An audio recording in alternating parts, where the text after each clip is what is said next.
live? Allô, allô! Bonjour. Salut tout le monde et bienvenue à un nouvel épisode du podcast Une à la fois. Aujourd'hui, je suis accompagné de ma co-animatrice qui est de retour, Charlotte. Exactement! Yes, allô, ça va? allô! Oui, ça va bien et toi? Yes. Bon, écoute, cette semaine, on fait quelque chose d'un peu différent. Exact. Yes. Donc, comme vous savez, à l'habitude, on a des invités, en fait, qui viennent partager leurs témoignages. Mais cette semaine, on a décidé de faire quelque chose d'un peu différent. Et on a décidé, en fait, à chaque quelques épisodes, de vous partager, en fait, un épisode spécial qui va traiter d'un sujet en particulier. Et l'épisode de cette semaine, en fait, c'est l'anxiété. Exact. Ouais, donc, un sujet quand même un peu chaud, hein, quand même d'actualité. Ouais, très, très lourd, je dirais. Un sujet qui touche, je pense, tout type de personnes de tout âge et qui existe depuis toujours, en fait. C'est un sentiment qu'on ressent à plein d'étapes de notre vie ou même, pour certaines personnes, tous les jours. Oui, mais tu sais, je pense aussi, comme on discutait plus tôt, tu sais, je pense même pendant la pandémie, ça a été quelque chose aussi, ça a été... la pandémie a suscité beaucoup de conversations par rapport à ça. Beaucoup d'études aussi ont été faites par rapport à l'anxiété et la dépression. Exact. Chez les jeunes aussi, beaucoup. Ouais. Parce que je pense que, tu sais, comme on disait, ça affecte pas mal tout le monde. Ouais. Mais je pense que les jeunes aussi, dans les dernières années, on a vu une hausse, en fait, dans l'anxiété et la dépression. Et justement, ça m'amène, en fait, à juste commencer avec quelques petites statistiques par rapport à l'anxiété, en fait. Donc, premièrement, dans un article de la presse de Ariane Lacourcière, il était marqué que la prescription d'antidépresseurs chez les jeunes de moins de 17 ans a bondi de 260 % en 15 ans au Québec. C'est énorme. C'est alarmant. Dans un autre article du Devoir de Jean-Louis Bordelot, ça, c'est plus dirigé vers les femmes, vers les filles. 52 % des filles au secondaire et 56 % des filles au cycle supérieur présentent des symptômes d'anxiété ou de dépression. Et finalement, pour nos amis français, oui, on les oublie pas. Mais non. Il y a une étude, en fait, de l'article de l'IPSOS qui a été faite de l'année 2021 et 2022, avec quelques petites statistiques. Un adolescent français sur 2 souffre de symptômes d'anxiété ou dépressif. Un adolescent sur 3 en suspicion d'état d'anxiété généralisée. 17 % des adolescents se déclarent envahis par des idées suicidaires. 17 %. C'est énorme. C'est quasiment 1 sur 5. Ouais. Et près d'un adolescent sur 3 déclare avoir été victime de cyberviolence. Ça, c'est sûr que par rapport à l'époque dans laquelle on est, on ne va pas se le cacher, c'est vrai qu'au niveau... C'est des choses qui empirent de toute façon d'année en année. Cyber-intimidation et tout. Donc, en fait, l'idée en fait de partir avec ça, c'était vraiment juste pour mettre un petit peu mettre la fondation sur la discussion qu'on va aborder aujourd'hui, parce que c'est pas quelque chose à prendre à la légère, puis souvent...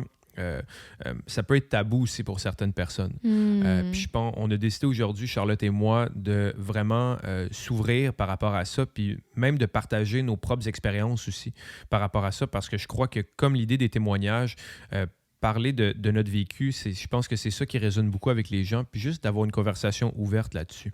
Donc, je te laisse poursuivre, Charlotte. Oui, donc c'est très exact ce que tu dis. Et puis, je pense aussi que la culture là-dedans joue beaucoup. Parce que pour ma part, ceux qui ne le savent pas encore, je suis réunionnaise, je viens de l'île de la Réunion. C'est un petit caillou en plein milieu de l'océan Indien qui fait partie du continent africain d'ailleurs. Donc voilà, donc moi je viens de très très loin et je sais que pour moi, pour mon histoire, en tout cas dans ma culture à moi, je sais que le mois de novembre, c'est un mois qui est quand même assez exceptionnel, dans le sens où il y a beaucoup de superstitions à l'île de la Réunion au mois de novembre qui suscitent aussi beaucoup d'anxiété chez les gens. Et aussi, je veux dire, ça existe depuis des millénaires de dire que le mois de novembre est traditionnellement celui de la mort et celui des défunts dans tout ça.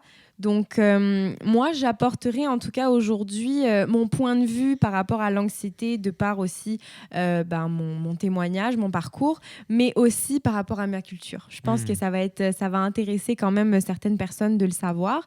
Et puis, on pourra comparer entre le Canada et la Réunion. Je pense que ça va être intéressant. Ouais, ben je pense que, comme on dit, tu sais, je veux dire, la beauté là-dedans aussi, c'est qu'on voit une différence au niveau culturel, mais rien ne change au fait, par contre, que l'anxiété, c'est quelque chose qui touche toutes les cultures, Exactement. tous les arrière-plans, jeunes, plus vieux. Donc vraiment, je pense que... Il y a juste des manières de l'approcher qui est totalement différente. Ouais, puis des manières de le vivre aussi. Exactement. Ouais. Mais ça reste que les effets sur ton corps seront les mêmes, les effets psychologiques seront les mêmes, mais la façon de l'approcher va être différente. Et tout autant, pour ceux qui sont chrétiens, la façon d'approcher l'anxiété va être aussi différente. Puis je dirais même que pour essayer d'utiliser des bons mots, je crois que c'est difficile. Moi, je parle de mon expérience personnelle. C'est difficile en tant que chrétien de gérer des fois l'anxiété. Parce que souvent, on va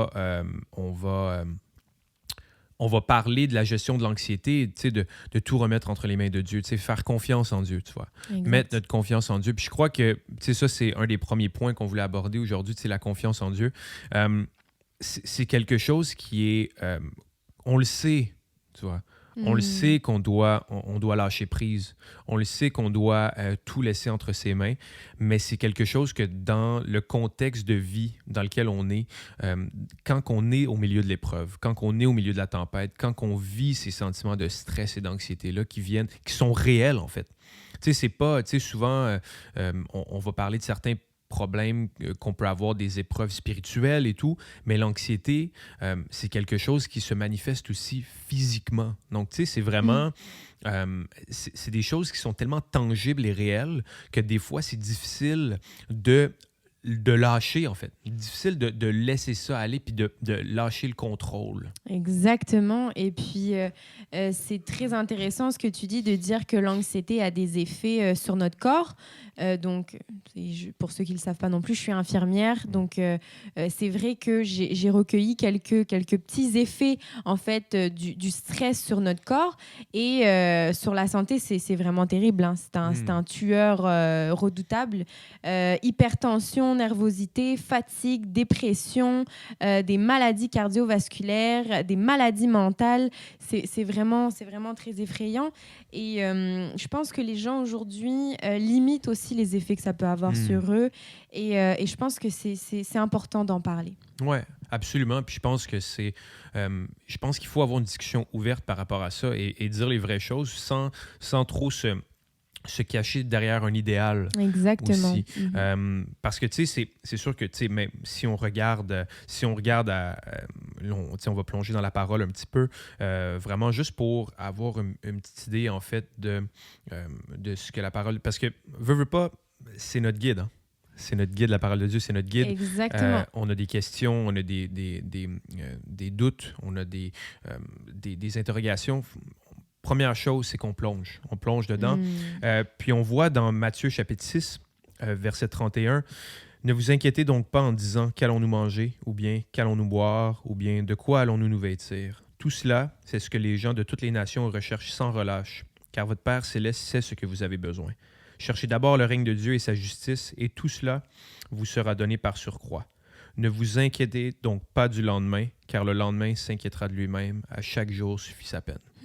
Citation d'ailleurs que beaucoup de monde le connaissent d'ailleurs. À chaque jour suffit sa peine. Et je suis sûre qu'il y a des gens qui ne savent même pas que ça vient. C'est tiré de la Bible.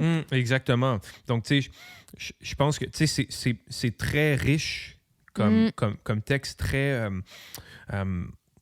de montrer aussi le pouvoir, en fait, de mettre toute notre confiance entre les mains de Dieu. Vraiment, d'avoir, en fait, cette pleine confiance et ce lâcher-prise complet envers Dieu qui va pourvoir. Malgré les circonstances, malgré nos épreuves. Donc... Et si je peux aussi rajouter, dans Philippiens 4... Bon, encore notre petit chien qui intervient. Qui nous a fait un cadeau à nos pieds. Elle a voulu marquer son territoire. Donc... Bon, super. Bon. Écoutez. Donc, dans Philippiens 4, ne vous inquiétez de rien, mais en toute chose, faites connaître vos besoins à Dieu par des prières et des supplications avec des actions de grâce. Donc ça aussi, c'est un passage, je pense, dans la Bible qu'on connaît tous. Ouais.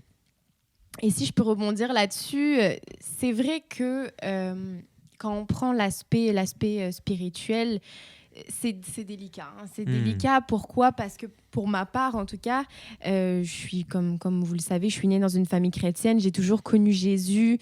J'ai toujours aimé Jésus, même si c'est vrai que j'ai eu des moments où je me suis un peu égarée, mais Jésus a toujours été quand même dans mon cœur. Et c'est vrai que ça a toujours été quelque chose qui a été difficile pour moi. Pourquoi ? Parce que pendant très longtemps, je ne comprenais pas pourquoi, dans l'adversité, dans les moments de détresse, pourquoi il ne fallait pas que j'aie peur. Je me suis dit, mais c'est inhumain. Pas possible de ne pas avoir peur dans des circonstances où tu vois ta vie basculer, dans des circonstances aussi où tu vois des problèmes de santé arriver, ta famille qui se déchire, etc. Donc, c'est vrai que ça a toujours été un peu compliqué pour moi, cet aspect-là de ma vie, un peu au niveau de l'anxiété. Et c'est vrai que Dieu même nous dit, ne craignez rien, je suis là, je suis à vos côtés et tout. Mais c'est vrai que malgré le fait qu'on soit chrétien, on reste quand même humain. Ouais, c'est sûr, exact. Ces émotions qu'on ressent, c'est des choses qui sont réelles. Exact. Puis je crois que, tu sais, on est très conscient aussi, peu importe notre niveau de... Ça fait combien de temps qu'on marche avec Dieu, peu importe le nombre de temps depuis lequel on est chrétien, il n'y a personne qui va dire, sans mentir, qu'il n'a jamais eu peur ou être stressé. Je suis désolé, mais ça, c'est des gros mensonges. Ouais. Okay? Oh oui. Donc, tu sais, je crois que c'est réel pour chaque chrétien. Après, c'est comment qu'on perçoit la situation. Exact. Puis je crois que moi, si je peux faire le parallèle entre quand j'étais éloigné de Dieu, puis avec maintenant que je marche dans la foi, ce que je commence à réaliser, en fait, c'est que en étant chrétien, on n'évade pas la souffrance. On n'élimine pas la souffrance. On vit les mêmes souffrances. Exact. On vit, et même des fois, on peut même vivre plus de souffrance par rapport justement à notre conviction personnelle. Ouais, exact. Mais en fait, c'est dans l'épreuve, on est conscient qu'il y a quelqu'un de plus grand qui combat pour nous. Exact, parce qu'en fait, on a une assurance, en fait. Exact, on marche avec assurance. Exactement, c'est ça la différence, je pense, entre quelqu'un qui est chrétien, qui suit Dieu, qui aime Dieu, et quelqu'un qui ne l'est pas. C'est vraiment le fait de se dire que malgré l'adversité, je ne sais pas ce qui va se passer demain. Comme on a dit, à chaque jour suffit sa peine, mais je sais que malgré le fait que je suis dans cette situation-là, j'ai une assurance demain. Amen. C'est une assurance vie. C'est pas une assurance comme si quand tu achètes un frigo, là, 2 ans. Non, c'est une assurance à vie. Là. Ouais. C'est éternel. En plus, tu la payes même pas. Elle est gratuite. En fait. Elle est gratuite et elle nous est donnée par la grâce de Dieu. Ça, c'est une grâce que Dieu nous fait. Une assurance de se dire que si on le suit, si on est sérieux, si on continue à croire, si on continue à s'accrocher malgré l'adversité et le combat, on a une assurance que de toute façon, quoi qu'il arrive demain, t'as Dieu qui est là, tu comprends? Puis je pense que quand on parle aussi de Dieu au sein de l'épreuve, puis au sein de, par rapport à l'anxiété, je crois que, souvent on va parler de la fondation. On va parler de, notre fondation est en Dieu. Puis je pense que comment moi je perçois cet élément-là, en fait, de ma foi, c'est que quand on n'a pas ce cadre de référence, quand on n'a pas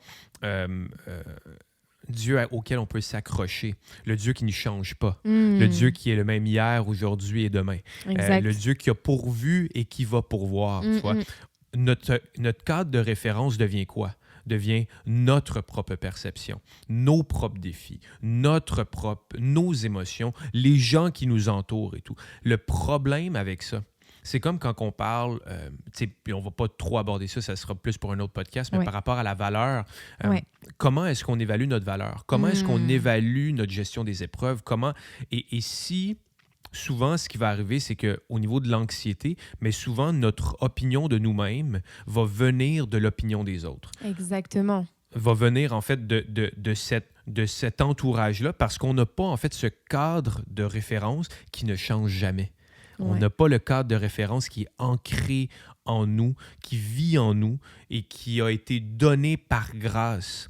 Donc, sans ce cadre de référence-là, en fait, tout s'écroule. Tout s'écroule parce on n'a pas notre source de vérité, en fait. On n'a pas notre source de réconfort et de repos. Exactement. Et je pense que c'est intéressant aussi de préciser que je pense qu'il faut normaliser le fait d'avoir peur. C'est normal d'avoir peur. Je veux dire, Jésus même avait peur. Tu comprends, quand sa condamnation a été faite et qu'il a dû être crucifié, Jésus même avait peur, tu comprends? Et il a même précisé à Dieu, il a parlé à Dieu en lui disant « Père, éloigne de moi cette coupe ». Pour dire que Jésus est venu sur la terre pour comprendre toutes nos douleurs, nos anxiétés, etc. Et lui-même a dû faire face à toutes ces choses-là. Exactement. Donc, Dieu comprend. Il comprend le fait que c'est normal que tu sois inquiète, mais il te demande quand même de t'accrocher puis de lui faire confiance. Et c'est pour ça qu'après que Jésus ait dit « Éloigne-moi de cette coupe », il a rajouté que ta volonté soit faite. Donc, c'est que même si il avait peur, il a quand même remis ça à Dieu, puis il a dit, écoute Seigneur, malgré le fait que j'ai peur, que ta volonté soit faite. C'est qu'il sait pourquoi il est là, en fait. Exactement, ça montre quand même sa vulnérabilité. Pourquoi? Parce que oui, j'ai peur, mais même si j'ai peur, je veux quand même que ta volonté soit faite. Tu comprends? Mais c'est l'idée aussi du 100% homme, 100% Dieu. Exact. En fait, ce qui est incroyable de ça, c'est qu'en toute sa souveraineté, en toute sa sainteté, il s'est fait homme, il s'est humilié justement pour nous, pour vivre exact. Non seulement, il comprend tout. Tu vois? Dans le sens que tu aurais pu être Dieu puis pas faire ça, puis tu serais resté Dieu qui comprend tout et qui sait tout et qui voit tout. Exact. Mais il s'est fait petit pour vivre tout ce que nous vivons, pour comprendre ce que nous... et pour marcher dans nos chaussures, tu vois. Et je pense que quand il est à la croix, justement, tu sais, juste avant de se faire crucifier, qui devait être un moment...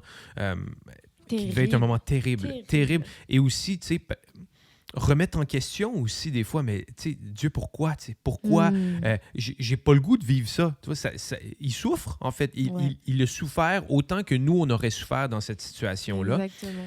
Et quand il dit que ta volonté soit faite, en fait, je pense que ce qu'il fait juste dire, c'est « Seigneur, je sais pourquoi je suis là.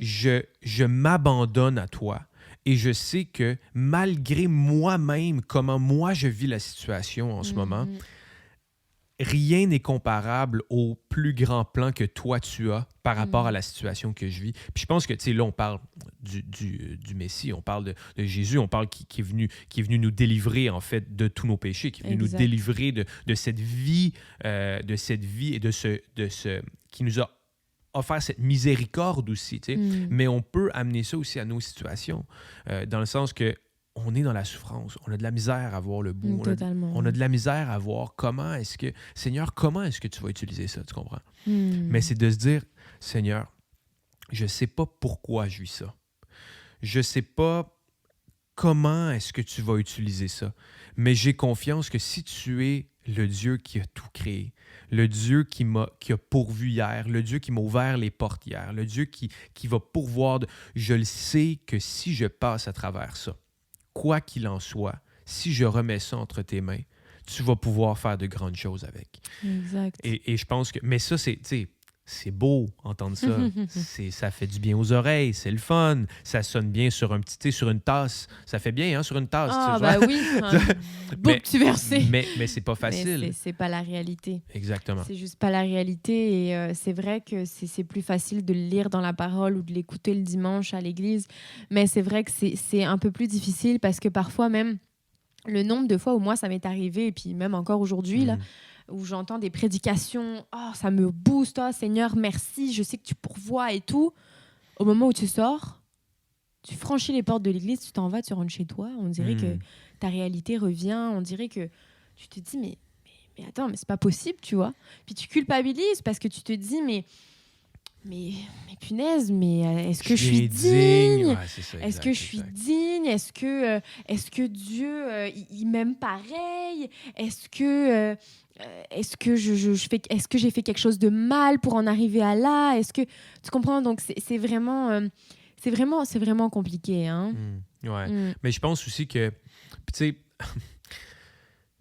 dans le monde chrétien évangélique aussi, je pense que des fois, on a tendance aussi, il y a beaucoup d'entre nous, des fois, qui ont tendance à voir le mal partout.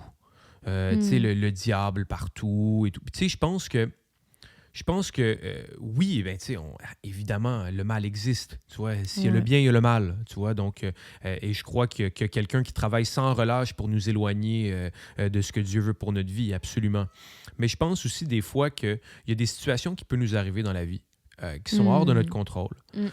Et c'est des situations dans lesquelles, sans nous avoir mis dans des situations en particulier, en fait, la beauté de Dieu, c'est qu'il va nous façonner dans ces moments d'épreuve-là. Ouais. C'est qu'il va utiliser ces moments-là. Non, c'est pas juste une question de « Ah, c'est la condamnation de Dieu. Ah, il m'a donné la maladie parce que j'ai commis une erreur. » Non, ce n'est pas ça du tout. Par contre, c'est utiliser cette épreuve, utiliser tout cela comme un apprentissage, comme une formation aussi. Tu sais, comme on voit, je sais que Château, c'est un de tes livres préférés aussi dans la Bible, comme dans Job. Ah, tu ouais, vois, ouais. Tu sais, un homme bon, un homme droit et tout, qui a tout perdu. Tout perdu. Et après, le premier réflexe de ses amis, en fait, c'était quoi? Ses 3 amis. Mais c'était, ah ben, t'as dû pécher, t'as dû commettre, t'as dû faire quelque chose de mal, t'as dû... Et ce qui est beau là-dedans, c'est qu'à un certain point, tu sais, Job, il blâme Dieu, il crie à Dieu et tout. Ouais. Mais à la fin, ce qu'il réalise, c'est, Seigneur, tu vois, je décide de tout remettre entre tes mains. Je suis désolé d'avoir douté de toi. Et tu sais, c'est quelque chose qui est difficile quand tu perds tout, là. Tu sais, quand tu perds ta famille, tu perds tout. Tu sais, ta vie va bien, là. Puis d'un jour à l'autre, là, bang, tout change, tout est chamboulé. C'est difficile de continuer à croire parce que la foi, c'est bien quand ça va bien.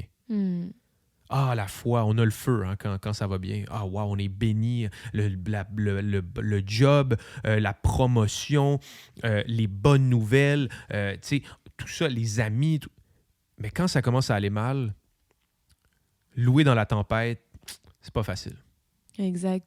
C'est pas facile. Et puis, je pense aussi que pour le vivre aussi moi-même, le nombre de fois où j'ai culpabilisé, en fait, de ne pas réussir à ne pas m'inquiéter, comme Dieu le dit, tu comprends? Je me dis, mais est-ce que c'est moi qui n'y arrive pas ou est-ce que c'est la même réalité pour les autres? Et en fait, je me rends compte que beaucoup de monde sont dans ma situation, dans notre situation à nous. Je veux dire, on n'est pas seul là-dedans. Ouais. Tu comprends? On n'est pas... c'est pas parce qu'on a de la difficulté à faire quelque chose qu'on n'est pas digne de Dieu. Tu comprends?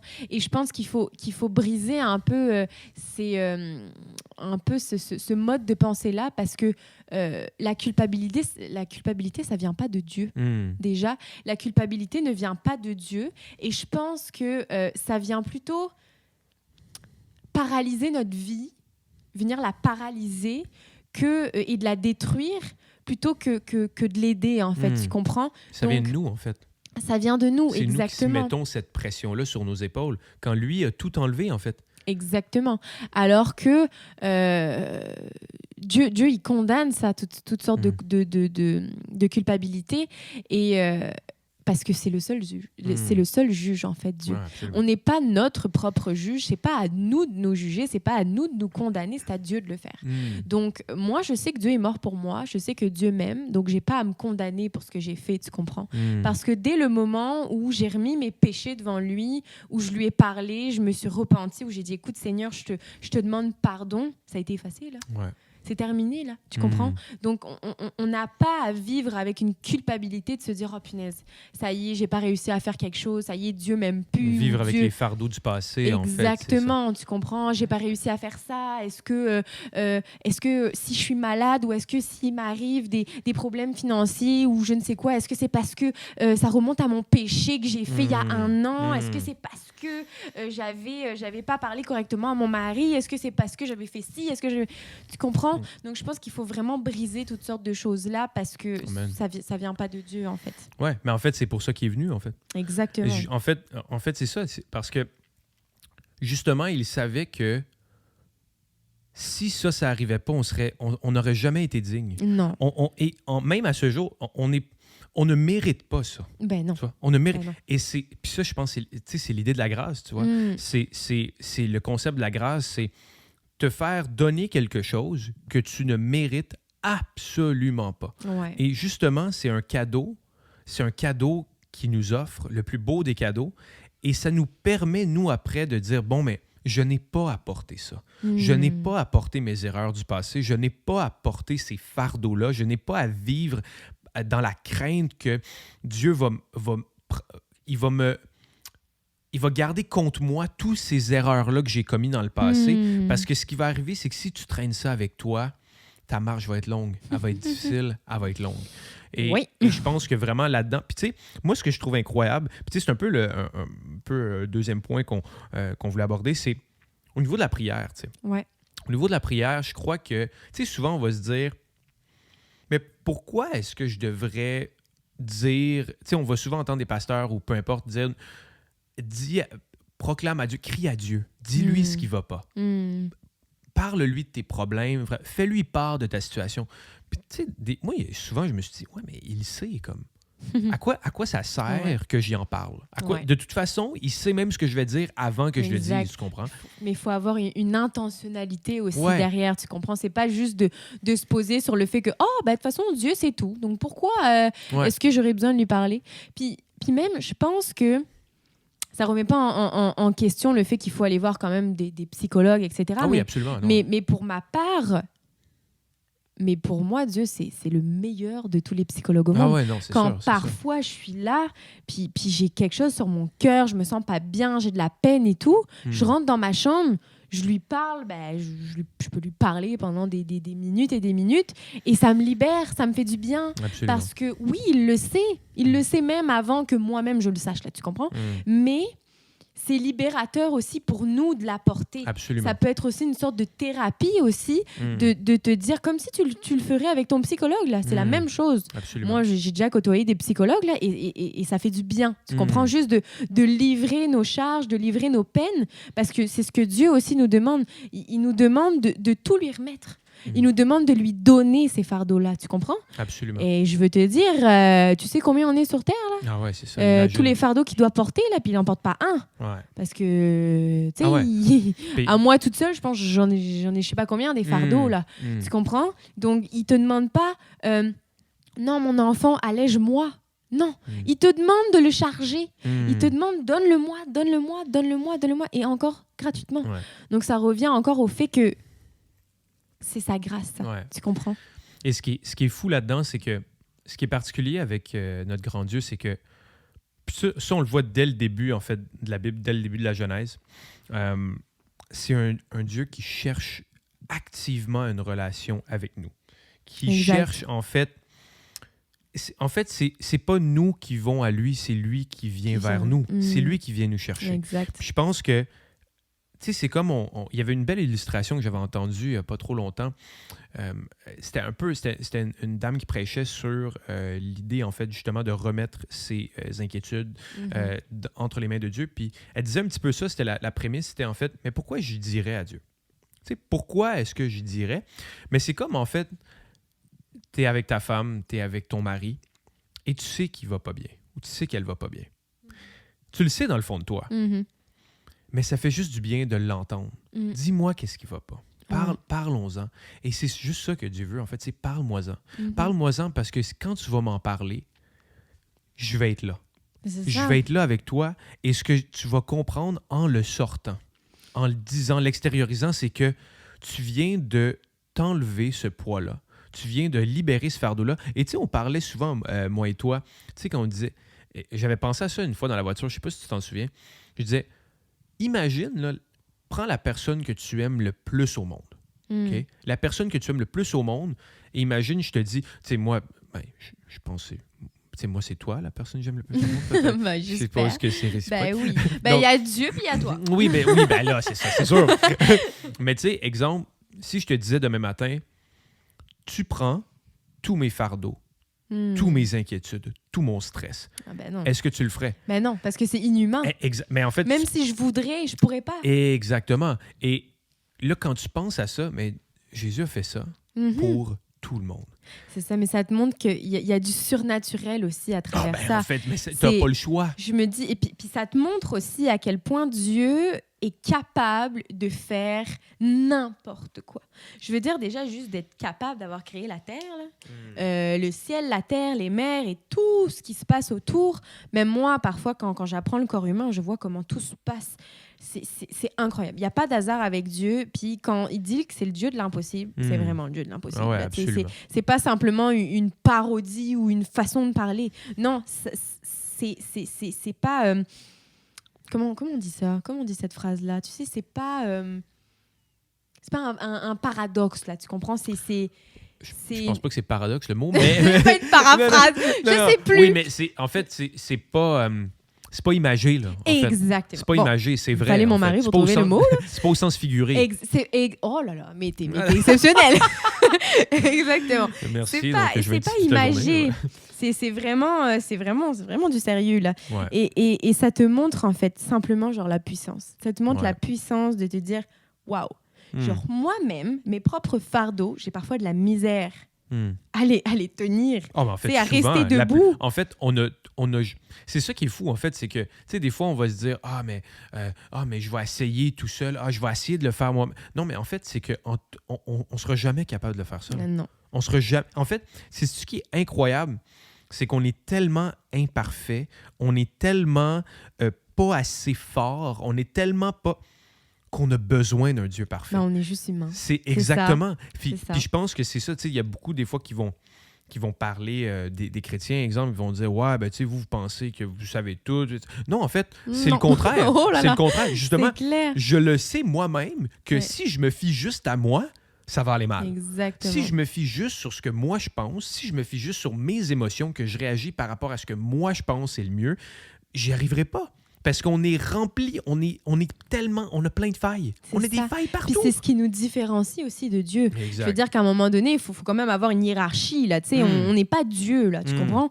Donc c'est clair qu'on a besoin de quelqu'un pour nous aider. On ne peut pas y arriver seul. Exact. Dieu, c'est Dieu. Ouais. Après, à nous, là, tu comprends? Mais Dieu, c'est Dieu. Puis on ne peut pas prendre la place de Dieu. Donc il le sait, ça. Tu comprends? C'est ça le pire. C'est qu'il le sait. En te le demandant de le faire, il le sait que tu ne vas pas y arriver. Là. Il le sait que ça va être difficile, que tu auras des luttes, des combats, que parfois tu vas vouloir abandonner, que parfois tu vas vouloir crier, frapper, faire tout ce que tu veux. Il le sait. Exact. Mais il te demande quand même de le faire. Absolument. En fait, il te demande simplement... Moi, je pense, de ce que moi, je pense, c'est qu'il ne te demande pas de le faire parfaitement. Il te demande simplement d'essayer de le faire, d'avoir simplement une intentionnalité derrière ce qu'il te demande. Tu comprends? Tu ne pourras jamais faire quelque chose de parfait parce que la seule personne qui est parfaite sur Terre, c'est Dieu. Puis il n'est même pas sur Terre, d'ailleurs. Vaut mieux une petite foi en Dieu est mieux qu'une grande foi non en Dieu. Exactement. C'est sûrement mieux dit que ça, mais c'est Tim Keller, en fait, une belle citation de Tim Keller. Mais c'est vrai, en fait, parce qu'il sait que de toute façon, tu sais, des fois, on dit je sais pas comment prier, je prie mal. Je sais pas comment crier à lui, je sais pas. Il te demande pas, il y a pas. J'allais dire, il n'y a pas un manuel d'instruction. Il y a la Bible. Mais dans le sens que. Mais c'est lui qui l'a créé. Mais dans le sens que Dieu regarde au cœur. C'est ça. Dieu regarde au cœur. T'as mal au cœur, là, dis-lui. T'es frustré, là. T'as le goût, là, de d'égorger, là, un collègue de travail, là. Dis-lui. Dis-lui. Hey, les psaumes. Ah David. bah oui. David, il veut casser les dents à ses ennemis. Les que bébés, les malédictions s'abattent sur... Ben oui, mais tu sais, je veux dire... Tu sais, je pense que les psaumes aussi, c'est une belle représentation de la vie chrétienne. C'est que ça suscite tellement d'émotions. Ça montre aussi l'humanité de même quelqu'un comme David, qui était un des plus grands rois de l'histoire de l'humanité, en fait, tu sais, et que même lui a commis des péchés, péché atroce. Il a commis des choses atroces, cet homme-là. Mais il y avait un cœur à l'image de Dieu. Exactement. Et je pense que ce que Dieu veut, c'est juste, je sais que t'es pas au niveau que tu penses devoir être. C'est pas ça que je te demande. Mais c'est ça. Et je pense que c'est très important de l'assimiler parce que parfois, tu sais, on va lire la Bible, puis genre, tu vas te dire, mais voyons donc, genre, Seigneur, genre, t'es bête ou quoi? Tu le sais que je peux pas le faire. C'est ça. Mais il le sait, il est pas bête, là. Dieu n'est pas bête. Exactement. Je veux dire, c'est lui qui t'a créé, là. Ouais. Je veux dire, il a créé ton cerveau, il a créé ta façon de penser, il a créé toutes ces choses-là. Là. Il nous a créés.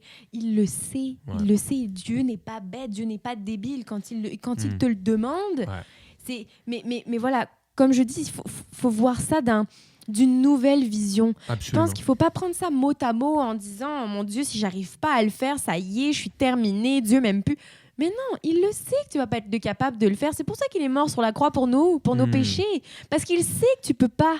C'est ça le truc. Il le connaît, ta réalité. Il le sait que tu es imparfait. Il le sait que tu vas tomber. Il le sait que tu vas trébucher. Il le sait que tu vas abandonner. Il sait toutes ces choses-là. Ouais. Mais il te demande quand même de lui faire confiance, puis d'être intentionnel dans ta façon de voir les choses, de changer ta vision, puis d'être intentionnel dans ta façon de parler, dans ta façon de voir le monde, dans ta façon de gérer ce qui t'arrive, gérer ton anxiété, gérer tout ça. Donc, comme je dis, c'est plus facile de le dire que de le faire. Exact. Mais c'est un modèle. Quand même c'est un modèle qu'on a. Puis je pense que l'avantage, en fait, ce que moi je trouve le plus incroyable dans ma marche de foi, en fait, c'est qu'avant, mes modèles, je les cherchais partout autre qu'en Dieu. Mais oui. Je les cherchais dans l'approbation des autres, je les cherchais dans notre valeur, notre modèle, on les cherche partout. Nos idoles, on les cherche partout. Chanteurs, dans exact. Des stars, succès. Des gens sur les réseaux sociaux. Exact. Je veux dire, ces gens-là, ils sont comme nous. Là, mais nous, notre responsabilité, c'est quoi? Comme on se dit, tu sais, puis on en parle souvent, c'est... Tu sais, moi, j'essaie chaque matin, tu sais, on a tous nos paroles, tu sais, on a tous nos désirs, mais ce que j'essaie de commencer chaque matin, c'est de dire, tu sais, Seigneur, essaie de m'aider à être juste un petit peu mieux qu'hier. Essaie de m'aider à gérer un petit peu mieux mes problèmes qu'hier, tu sais. Puis je pense que, tu sais, je vais prophétiser quelque chose, là, OK? Tu vas avoir peur, tu vas être stressé, je te garantis, je te le promets, minimum dans la prochaine année, dans la prochaine semaine, puis peut-être même dans la prochaine journée. Même dans la prochaine heure. Exactement. Donc, tu sais, on est tous, sans aucune exception, sujets à ça. On est tous... on est tous sujets, c'est ça, à vivre ces sentiments-là. Mais après, c'est comment qu'on les gère, à qui qu'on les donne, est-ce qu'on les prend sur nos épaules, est-ce qu'on les remet entre les mains de Dieu. Et je pense que ça c'est le plus important. Puis je crois que c'est quelque chose qu'il faut se rappeler à chaque jour parce que c'est pas facile. C'est pas comme oui, yes, OK, finalement, j'ai compris ce qu'il fallait faire. Non, parce que la seconde que tu penses comprendre, il va y avoir une autre épreuve qui va te frapper puis tu vas te dire « Oh mon Dieu, non, OK. » Et je pense que ça nous ramène à un autre point.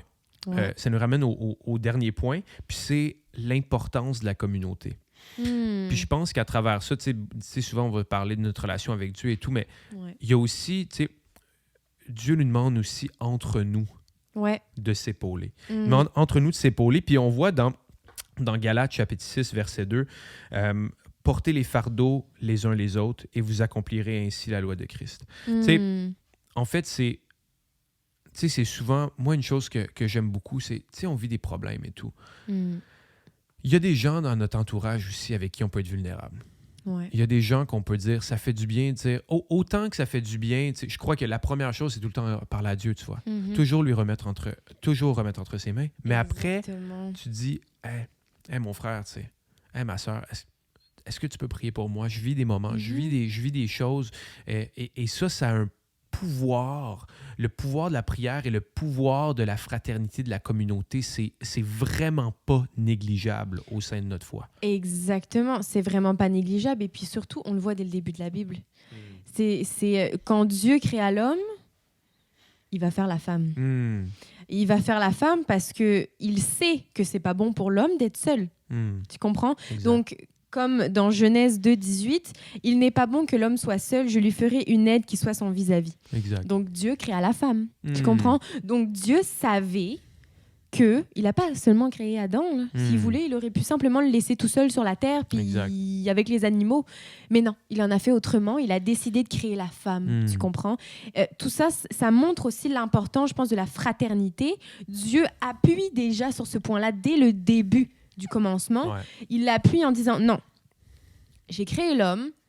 C'est une belle création. J'aime ce que j'ai créé, mais je trouve qu'il manque quelque chose. Ouais. Donc, je vais créer la femme parce que je trouve que à deux, c'est comme mon père dit souvent, là, tu sais, sa fameuse phrase. Ouais, c'est seul on va plus vite, mais à deux, on va plus loin. Exactement. Et c'est la même chose avec la fraternité. Que tu le fasses avec ta femme, que tu le fasses avec tes enfants, Absolument. que tu le fasses avec ton frère de l'Église, ta sœur de l'Église. Je pense que c'est important de s'entourer parce que ces gens-là vivent la même chose que toi. Tu n'es pas exclu dans ce que tu vis. Faut pas penser que tu es tout seul dans ta situation.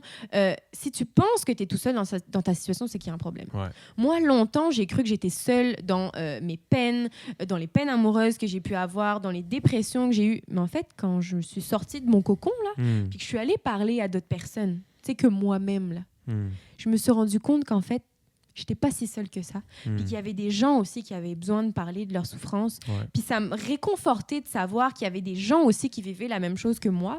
Puis ça me faisait du bien de me dire qu'il y a quelqu'un qui peut le comprendre. Oui, autre que Dieu. Forcément, Dieu comprend tout.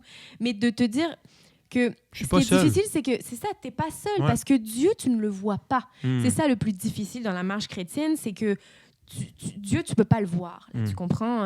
Tu peux pas l'appeler. Là, tu peux pas l'appeler. Hey, salut, viens manger chez moi. Là. Non, ça se passe pas comme ça. Mais tes frères et sœurs, tu les vois. C'est des gens que tu côtoies, que tu vois physiquement. Donc tu peux échanger verbalement avec eux. Tu comprends? C'est bien sûr, tout en remettant à Dieu. Là, ça n'exclut pas qu'il faut tout remettre à Dieu avant de remettre les choses au monde. Mais dans le sens où Dieu incite aussi à ça, à la communauté, à la fraternité, à parler ensemble. C'est pour ça l'importance aussi de faire des groupes de prière, de faire des requêtes de prière, de faire des petits groupes. Moi, je sais que pour l'avoir fait, pour le faire toujours avec mon frère, ma belle-sœur et mon mari et moi, je sais que c'est quelque chose qui a quand même révolutionné, c'est le cas de le dire. Ça a révolutionné notre façon de voir les choses, de penser, parce que moi, quand je vais lire un texte biblique qui va me toucher, il y a quelqu'un qui va m'apporter autre chose, une autre façon de la voir, tu comprends? Donc ça va, je vais évoluer aussi dans ma foi, puis ça va me permettre de toujours rester debout, parce que je sais qu'il y a des gens aussi à côté de moi qui vivent la même chose, puis qui sont prêts aussi à m'aider dans ce que je traverse. Puis tu sais, je pense que ça peut se manifester dans par différentes manières. Tu sais, je pense que là, on parle, exemple, de l'homme avec la femme. On parle aussi des groupes de prière. Ça peut être l'Église aussi, tu vois. Mais oui. Tu sais, je pense que l'important là-dedans, c'est parce que il y a toujours des périodes dans notre vie où est-ce qu'on va être celui qui tombe, qui a besoin de se faire relever. Et d'autres moments, on va être la personne qui relève la personne qui est tombée. Exactement. Et je pense que ça, ce qui est important, en fait, c'est que quand on réalise qu'il y a des gens, quand on se rend vulnérable, on accepte, sais-tu quoi, je veux parler à quelqu'un, j'ai besoin de parler à quelqu'un et je sens vraiment que ça peut me faire du bien et des fois, on est surpris dans ces situations-là parce que les gens vont venir nous aider, les gens vont prier pour nous, les gens vont vraiment il va y avoir cet amour fraternel qui va nous unir. Et après, nous, qu'est-ce qui va arriver quand quelqu'un va être dans cette situation-là? Ils vont venir vers nous. On va se rappeler aussi de qu'est-ce que nous, ça nous a fait quand quelqu'un était là pour nous. Tu vois? Et ça, c'est c'est tellement pas négligeable parce que, comme tu dis, Dieu, ce qui est difficile des fois, c'est qu'on le voit pas. Donc, tu sais, si j'ai une décision à prendre là, pour le boulot, j'ai une décision à prendre pour mon ministère, j'ai une décision à prendre pour l'école, si je demande à Dieu, je ne vais pas avoir un appel l'après-midi pour dire « Hey, salut Matt, en passant, tu sais, j'ai revisé ta requête, là, oui, puis tu devrais dire oui. » Non, tu sais, je veux dire, comme c'est plus complexe que ça. Donc, des fois, discuter tout en mettant d'abord et avant tout entre les mains de Dieu, tu vois, parce que c'est lui qui dirige tout. Mais après, de juste discuter avec des gens de confiance, c'est des gens avec qui on se sent à l'aise de pouvoir parler, se sent à l'aise de pouvoir s'ouvrir et être dans la prière ensemble, dire hey, tu sais, est-ce que tu peux prier pour moi? Genre, je sens vraiment qu'il y a un pouvoir là-dedans parce qu'il y a une unification, il y a une solidification de notre foi. Puis ça montre là-dedans qu'on est tous ensemble pour la même raison. Exact. C'est pour comprendre l'œuvre de Dieu et c'est pour avancer l'œuvre de Dieu. Exact, mais ça me ramène aussi à un autre point. Ça me fait penser au fait aussi que parfois, il y a des gens dans l'Église qui vont juger.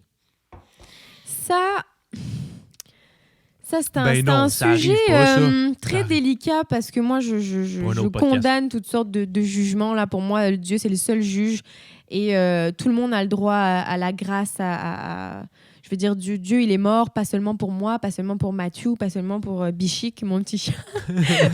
Non, il est mort pour l'humanité entière, là, tu comprends, et pour les générations à venir, là, tu comprends. Donc, la grâce est permise à tout le monde. Elle n'est pas donnée à tout le monde, parce que malheureusement, il y a des gens qui ne la prendront pas, mais elle nous l'est donnée. Donc, si tu la prends, Dieu te la donne, là, tu comprends, tu n'as pas besoin de lui payer, là, c'est gratuit. Mais ça revient aussi au fait que parfois, il y a des gens qui vont avoir peur du regard des autres parce qu'ils sont tombés, parce que, oh, ça y est, je sais pas, moi, pendant une semaine, j'ai pas lu ma Bible, je suis découragée, je suis pas bien. Puis, c'est ça aussi qui fait que ils vont peut-être pas aller tout de suite vers l'église en essayant de parler à leurs amis et tout. Pourquoi? Parce qu'ils ont peur d'être jugés. Parce qu'ils se disent, ça y est, ils se sentent déjà jugés par Dieu, alors que Dieu ne les juge pas du tout. Mais ils se sentent aussi jugés par le monde. Par contre, le monde, ça, il le juge vraiment. C'est ça la différence. On est bon pour faire ça, en fait. Exactement. Bon, comme le dit un passage dans la Bible qui dit « Qui n'a pas péché, jette la première pierre ». Oui, tu comprends? C'est que toi aussi, tu as été dans des situations de découragement. Tu seras peut-être encore demain dans des situations de découragement. Alors, sois juste ouvert, ouvre ta vision, puis dis-toi seulement que ton voisin, il a besoin d'aide, là, tu comprends?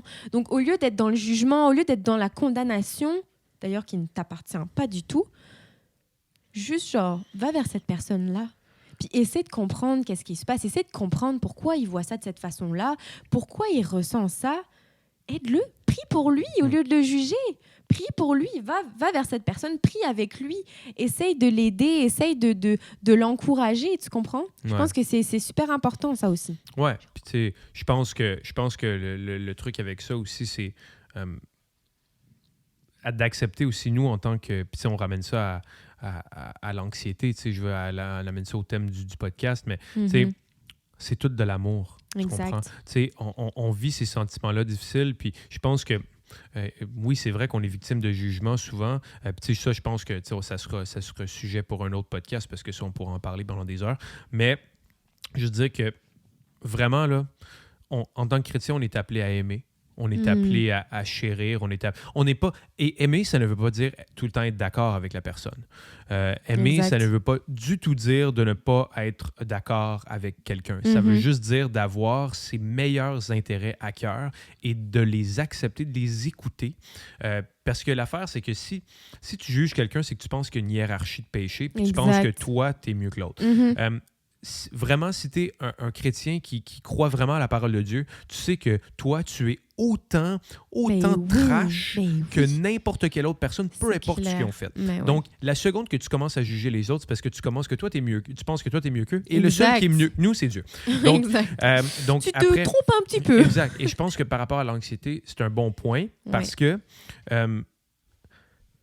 quand on est vulnérable avec des personnes qui nous aiment, il nous rappelle notre valeur. Exactement. Il nous rappelle en qui on trouve notre valeur. C'est ça que c'est important. Exact. Puis il nous rappelle aussi que, et je pense que cloître ce bout-là, c'est que Dieu est plus grand que nos épreuves. Dieu est plus grand que notre anxiété. Dieu est plus grand que notre stress. Dieu est capable de tout enlever. C'est en lui qu'on trouve notre paix. Et c'est vraiment quelque chose que je crois profondément. Et je crois que, il y a une raison pourquoi. Il n'y aurait pas juste donner la vie de son fils pour rien, tu comprends? Mais non. Tu sais, c'est pas juste pour, bon, ben, comme il y a une couple d'affaires que je vais vous enlever, puis le reste, ben, débrouillez-vous. Il n'y a tu sais. rien Non, sans rien. Il sait c'est- pourquoi il l'a fait. il là. sait que ça a été un prix élevé, et nous, après, la seule chose qu'il nous demande, c'est de le suivre, de lui donner sa vie, de lui donner notre vie, Puis d'avoir la foi. et de se dire, sais-tu quoi? Tu m'as sauvé une fois. Mm.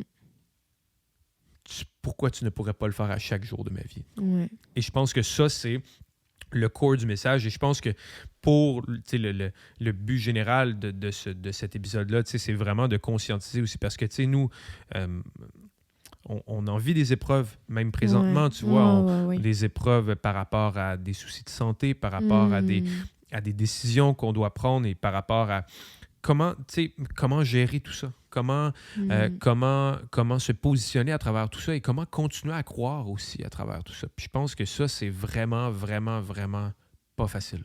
Non, non. Non. C'est vraiment pas évident. C'est très délicat comme sujet, mais c'est vraiment quelque chose qui, selon nous, touche tout le monde.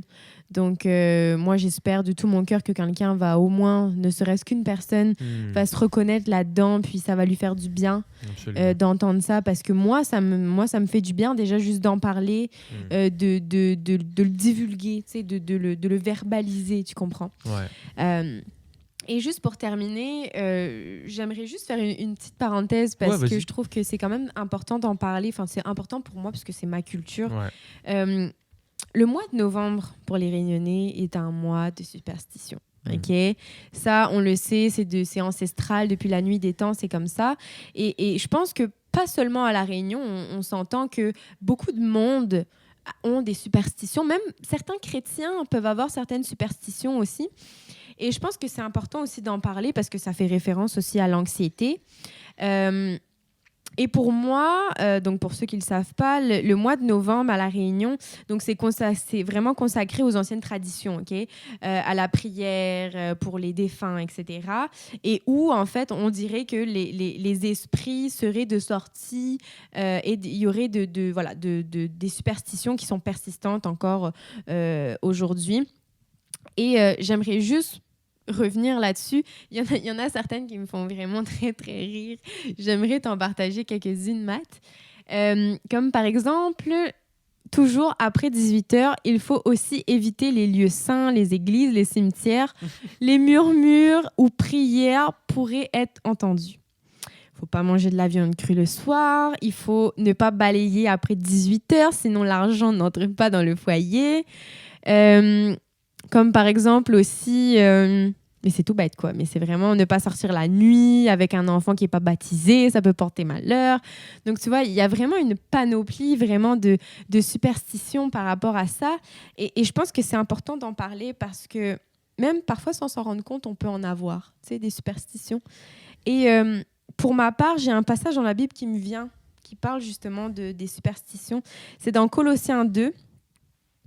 Prenez garde que personne ne fasse de vous sa proie par la philosophie et par une vaine tromperie, s'appuyant sur la tradition des hommes, sur les rudiments du monde et non sur Christ, car en lui habite corporellement toute la plénitude de la divinité. Vous avez tout pleinement en lui, qui est le chef de toute domination et de toute autorité. Amen. Amen. Donc, je veux juste rebondir par rapport à ça. Les superstitions, exactement, les superstitions, ça ne vient pas de Dieu. Okay? C'est Dieu condamne toutes sortes de philosophies qui viennent. En fait, tout ça, ça vient de nous. Tu comprends? Ouais. Ça ne vient pas de Dieu. Et je trouve que c'est important quand même de le préciser parce que je sais que dans ma culture, c'est vraiment très présent, là, tu comprends? Ouais. Mais je pense qu'il faut surtout s'appuyer sur ce que la parole de Dieu dit et ne pas se laisser abattre ou se laisser embarquer dans toutes sortes de choses, toutes sortes de superstitions en plus ridicules qui pourraient nous emmener à avoir de l'anxiété. Je sais qu'il y a des Réunionnais... On cherche des réponses, c'est exactement. Ça. On cherche des réponses rapides, on cherche des trucs, c'est comme l'ésotérisme. Exact, c'est un peu le même principe. C'est ça, Dieu condamne ça aussi. Mais je sais que certaines Réunionnais ne sortent pas en plein mois de novembre, tu comprends? Pourquoi? Parce qu'ils ont peur de la mort, ils ont peur que les esprits viennent les chercher. Mais le soir... C'est la peur. C'est ça, il faut rentrer. Moi, je sais, dans ma culture, il faut rentrer. Ben, moi, je l'ai déjà fait, hein, tu comprends? C'est pour ça que j'en parle. Rentrer en arrière quand tu fermes ta porte parce que les esprits pourraient rentrer avec toi, tu comprends? Donc, je pense que voilà, c'est vraiment important. Je voulais juste le préciser vite fait pour mes petits Réunionnais qui m'écoutent. Donc, de ne pas avoir peur de toutes ces choses. Et Dieu, il est présent, là, même après minuit, là, tu comprends? Donc, il faut vraiment rester les yeux fixés à Dieu et faire attention, faire attention à toutes ces philosophies et toutes ces choses qui pourraient nous tromper, en fait, de la vérité. Nous détourner, en fait, de la vérité. Nous détourner, exactement. Exact. Puis je pense que... Non, mais c'est bien que tu dis ça parce que ça montre aussi que des fois, dans certaines cultures, on a une gestion du stress, une gestion de la peur, une gestion de l'anxiété qui peut être différente parce que, comme on dit, Dieu, on le voit pas. Ouais. Fait que des fois, on veut des trucs rapides. On veut des trucs, quick fix, comme on dit en anglais. Mais le seul remède, c'est Dieu. Le seul remède, c'est Dieu. Ouais. Puis comme on dit, on n'a rien à craindre. Ouais. Même si tu sors après minuit, même si les superstitions te disent qu'il ne faut pas que tu sortes, Dieu, il est là après minuit. Exact. Tu comprends? Exact. Il est là partout autour de toi. Il est là quand tu dors. Il ne dort jamais, là, tu comprends? Donc, Exact. Puis tu sais, je donc, pense... ouais. Ouais, mais tu sais, juste, dernière petite chose, vraiment, c'est les deux petits trucs pour clôturer vraiment tout ça. Pour moi, une chose, je voulais dire, tu sais, par rapport à la perception. Mm-hmm. Nous, on a notre perception qui est très centrée sur ce que l'on vit. Centrée sur ce que l'on vit, mais c'est beaucoup d'essayer de se mettre dans prendre les yeux de Dieu par rapport à notre situation. Voir ce que lui veut accomplir à travers cette situation-là. Exactement. Et un parfait exemple, moi, je trouve, dans la Bible, c'est l'histoire de Lazare. L'histoire de Lazare, en fait, qui est... tu sais, on lui demande de le guérir, on demande de guérir Lazare, Lazare qui était un ami à Jésus, tu vois. Et ce qui arrive, c'est qu'il meurt. Lazare meurt et tous les gens autour, qu'est-ce qu'ils se disent? Mais voyons donc, pourquoi tu ne l'as pas guéri? Pourquoi tu ne l'as pas guéri? Mais pendant qu'eux voyaient la guérison et voulaient la guérison, lui voyait la résurrection. Et c'est ça qui est incroyable parce que c'est limité ce que Dieu peut faire. Ouais. C'est limité, c'est que il peut même aller jusqu'à te sortir de la mort, tu comprends? Et cette image-là, c'est de dire, des fois, nous, on a notre idée de l'idéal. Ouais. Mais c'est lui l'idéal. Exact. C'est lui qui a l'idéal. Ouais. Et dernière chose, par rapport à ça, on discutait de ça plus tôt. Il y a une étude qui a été faite par l'Université du Utah, en fait, sur l'anxiété puis l'aspect neurologique derrière, en fait. Puis ils ont découvert que la partie du cerveau qui est responsable pour l'anxiété, c'est la même que celle qui est responsable pour la reconnaissance. Il disait que, en fait, la reconnaissance dans les patients, dans les participants de l'étude, ceux qui démontraient des sentiments de reconnaissance avaient un niveau de cortisol réduit, donc qui est l'hormone du stress, Exact, qui est madame l'infirmière, elle va savoir ça. Et c'est fou ça, parce que quand tu es reconnaissant, tu es moins stressé. Exact. Et c'est d'être reconnaissant pour ce que Dieu fait pour nous, d'être reconnaissant pour ce qu'il continue à faire, ce qu'il a fait dans le passé, ce qu'il va continuer à faire.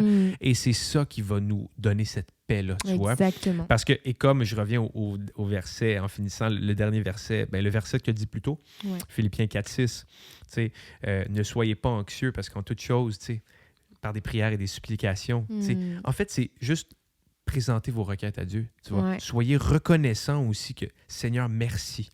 Exactement. Seigneur, merci. Être reconnaissant Exact. Malgré le fait que tu traverses des choses difficiles. Exact. C'est tellement important de remercier Dieu, même avant toute chose, genre Exact. avant de lui donner ta liste là, Seigneur, fais ci, mais commence déjà par le remercier, tu sais, parce que déjà, on va remettre les choses dans leur contexte. Et le nombre de fois où moi j'ai fait ça, où je commençais à lui balancer ma liste comme si c'était une liste de courses là. Tu sais, Dieu, il s'arrête pas à là, tu comprends? C'est une relation qu'il veut avec toi. C'est pas simplement t'entendre pleurer, chialer, tout ce que tu veux là, tu comprends? Dieu veut une relation intentionnelle, une vraie relation avec toi, profonde, comme une personnelle. relation que tu pourrais entretenir avec ton mari, avec tes enfants, Personnelle. une relation. Tu comprends? Si tu es capable d'avoir une relation avec ton ami, avec ton mari, tes enfants, tu peux avoir une relation avec Dieu. Exact. Tu comprends? Et une relation d'ailleurs qui surpasse toute autre relation, on s'entend.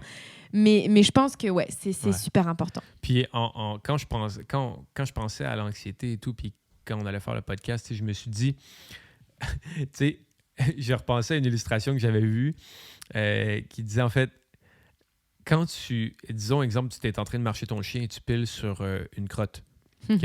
Notre premier réflexe, c'est ah, man, pourquoi? Pourquoi ça m'arrive à moi? Puis, c'était notre premier réflexe, ça devrait être merci Seigneur que j'aie des chaussures, tu vois. Merci Seigneur que j'aie des chaussures qui fait que j'ai pas juste pilé dans du caca nu-pied, tu vois. Tu sais, c'est tellement basic, tu comprends. Mais c'est vraiment d'avoir le sentiment de reconnaissance malgré l'épreuve. Je suis, malgré mon stress, malgré ma situation, merci Seigneur parce que je sais que tu es plus grand que tout ça. Je sais que tu as un plan derrière ça et je le sais que mon bonheur, tu as mon intérêt à cœur, tu veux me protéger, tu veux me bénir et tu veux que tes désirs deviennent mes désirs, tu comprends? Exactement. Donc, ça nous montre simplement que Dieu est au-dessus de notre anxiété. Exactement. Il est au-dessus de nos superstitions. Exactement. Il est au-dessus de notre façon de penser. Tout, en fait. Il est au-dessus de tes épreuves. Il est au-dessus de ta maladie. Il est au-dessus de toute chose. Exactement. Donc, tu as juste à lui faire confiance. Exact. Donc, écoutez, on espère vraiment que vous avez aimé cet épisode-là. C'est quelque chose qu'on tenait à faire puis qu'on va faire à chaque quelques épisodes. Ouais. Donc juste pour information aussi, les épisodes vont sortir maintenant à chaque 2 semaines. Donc vraiment pour qu'on puisse faire les épisodes le plus, qu'on prenne vraiment le temps de vous présenter quelque chose de beau, quelque chose de bien. Exactement, quoi. avec des personnes avec leurs témoignages qui vont vous bénir et des sujets vraiment qui nous tiennent à cœur puis qu'on croit peut rejoindre plusieurs individus. Donc merci énormément et juste en finissant, on va faire juste une petite prière. Ouais. Juste une petite prière je vais laisser Charlotte nous conduire dans une prière juste pour terminer le tout, pour solidifier le tout et remettre cette conversation-là entre les mains de Dieu et pour que chaque personne qui écoute le podcast sache que vous n'êtes pas seul. On est là, on prie pour vous, on pense à vous et on demande aussi, priez pour nous. Prions pour les uns et les autres, vraiment pour qu'on soit fortifiés à travers ça, pour qu'on puisse marcher dans la foi avec assurance, avec confiance. Puis qu'on puisse... C'est vrai, c'est pas pour autant qu'on parle de l'anxiété, qu'on ne la vit pas tout autant que vous. On est vraiment d'ailleurs en plein dedans. Ouais. Donc, on se prêche à nous-mêmes, en fait. Exactement, on parle à nous-mêmes. Là, donc, c'est important aussi de savoir ça, c'est qu'on n'est pas mieux que vous. On vit autant de situations anxieuses, de stress, de frustration et tout. Et c'est justement pour ça, en fait, qu'on a senti le besoin de faire ça aujourd'hui. Donc, je te laisse la parole, Let's go. Seigneur, mon Dieu, on veut déjà te remercier, Père, te remercier, Seigneur, de nous avoir conduits, Seigneur, dans cette conversation. On te remercie, mon Dieu, parce qu'on espère de tout notre cœur, Seigneur, que ce podcast va pouvoir toucher, Seigneur, un cœur, une vie, Seigneur. Tu vois, Seigneur, ces personnes qui sont dans l'anxiété présentement. Tu connais les cœurs, tu connais, Seigneur, toutes les douleurs, toutes les peines, toutes les pleurs, Seigneur Jésus. Tu connais toutes choses, mon Dieu. Alors, je te prie, Seigneur, à cet instant, de venir, Seigneur, toucher les cœurs, toucher les vies, Seigneur, de venir restaurer, mon Dieu, car c'est toi, Seigneur, qui restaure les cœurs brisés, tu restaures les vies, tu restaures toutes choses, Seigneur. Rien ne te résiste, mon Dieu. Alors, Seigneur, on veut te remettre nos vies, on veut te remettre notre anxiété, on veut te remettre nos superstitions, on veut te remettre notre maladie, on veut te remettre nos finances, on veut te remettre, Seigneur, nos études, on veut te remettre nos travails, on veut, Seigneur, te remettre tout entre tes mains et te demander, Seigneur, de pouvoir conduire toutes choses. On veut, Seigneur, pouvoir tout te remettre. Et Seigneur, on veut simplement que ta volonté soit faite, Seigneur. Alors, mon Dieu, je te prie de nous bénir sur le chemin du retour. Je te prie de bénir cette semaine, Seigneur, qui nous reste. Je te prie de bénir les cœurs, bénir les gens, Seigneur Jésus. Et Seigneur, on te demande simplement de nous faire du bien, Seigneur Jésus. Amen. Amen, amen, amen. Ben, écoutez, sur ce, soyez bénis, vraiment. Et encore une fois, si vous avez des requêtes de prière, vous avez ou vous voulez même partager votre témoignage en fait sur le podcast. Nous, on vous invite à nous écrire. Il y a les informations, notre courriel et tout. Sinon, vous pouvez nous écrire personnellement aussi, soit à moi ou à Charlotte, ou directement sur la page, en fait, une à la fois. Donc, merci. Et on voit vraiment que ces conversations-là, commence à avoir un effet sur la vie des gens. Et ça, c'est notre objectif, c'est de pouvoir parler de l'amour de Dieu, puis de pouvoir partager ce que lui fait dans notre vie pour espérer, en fait, que Dieu puisse nous utiliser pour pouvoir parler au cœur des gens. Exact. Donc, merci à tout le monde. Merci, Cha. Merci à toi. Et soyez bénis. On se revoit le prochain épisode. Soyez bénis. Bye bye. Bye bye.